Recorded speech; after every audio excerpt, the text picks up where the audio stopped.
Call this prediction versus projection round 2. And here I'm going to include an example for the people who didn't quite get it last time around, probably due to my poor skills at explanation. Many years ago, I don't recall exactly when, there was a debate going on about whether light had properties consistent with a particle or consistent with a wave. So there's this debate, which continues today, in fact, and consequently, over the last 100 years, it's been demonstrated quite clearly that light has both properties. It has properties of a wave and a particle. But at the time, 100 years ago or so, it wasn't quite so clear. Einstein came up with this experiment in his head, a thought experiment.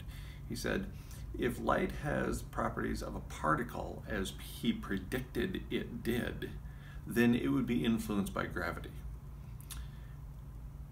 A few years later, the circumstances arose that allowed him to test this prediction. And they went something like this. Imagine this is Earth. Nice Earth. Imagine this is Earth. This is the sun. And this is a star far away on the other side of the sun from Earth. Now, if light has properties of particles, if light exhibits the property of particles, then the light from this star should be visible from Earth, despite the fact the sun is in the way. The particles, if they're particles coming out of the sun, should be coming over here and should be bent. The gravity from the sun should pull them back so that we're actually able to see them. Well, there's no way to test this, or that's the way it seems, because the sun is in the way. Oh, along comes the moon. The moon comes along with a full lunar eclipse, gets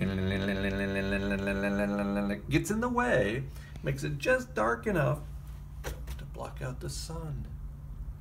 So now we have a test. If light exhibits properties of having particles, then we should be able to see from Earth this star, even though the sun is blocking the way, because the light from the sun is blocked out from this moon that gets in the way.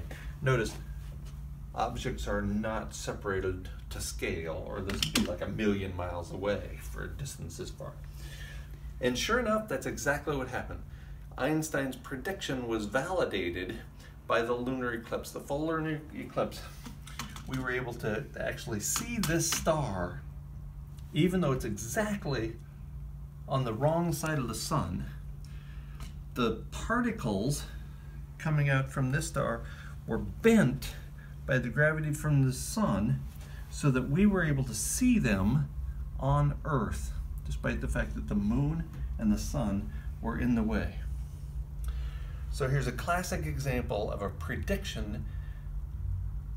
Light has properties associated with particles. Light demonstrates particle behavior, being validated through first a thought experiment and then an experiment of sorts using nature. Brilliant, absolutely brilliant. If we were all as smart as Einstein, we wouldn't have nearly the number of problems we have today. At the age of extinction, only love remains.